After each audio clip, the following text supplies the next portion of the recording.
That's number one. I wonder, do we have any response to Professor Smith's discussion this far? And well, let me go a little further. Very well. In traditional and in modern linguistics, the relevant criteria for positing a genetic kinship in the language of a speech community is that you can show evidence of a morphological continuity, or the verb system. In other words, knowing the sounds of a language will not make you a speaker of that language, and knowing the words of that language will not make you a speaker of that language. What you must master in order to speak a language is the morphology, or the grammar.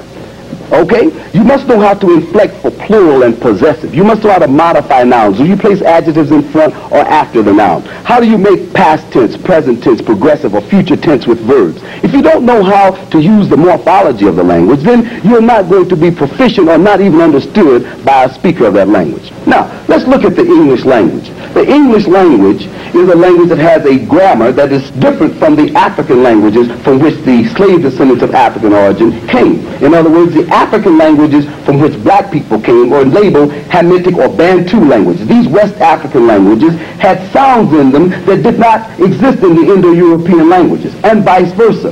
There were sounds in the Indo-European languages that didn't exist in the African languages.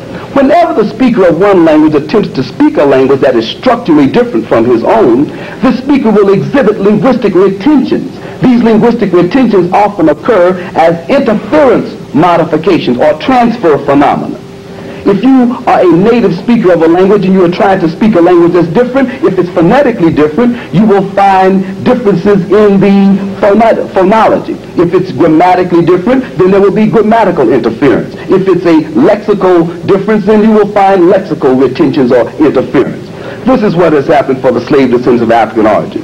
To the extent that a slave descendant of African origin, even though they're living here in the United States, to the extent that they have been living in social isolation, is the exact extent to which you will find the African substratum in their speech. I call your attention first to a work by the fellow Peter Ladefoged. In a work called A Phonetic Study of West African Languages, Peter Ladefoged discovered that West African languages, and he states in particular the Kwa group, do not have consonant cluster configurations.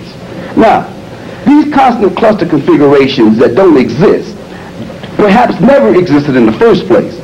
The black people in the United States who are descendant of these people then will have difficulty when they are confronted with languages where consonant clusters exist, articulating consonant cluster configurations. So if you give them a word like west, best, test, last, and fast, you will not find that voiceless apical-alveolar stop preceded by a voiceless dental sibilant, that ST configuration. So west, best, test, last, and fast will be west, best, test, last, and fast.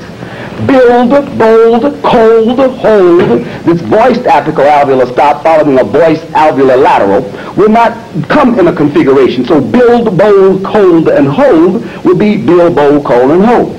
Right on down the line, where these consonant cluster configurations occur in black speech, the final phoneme isn't distributed.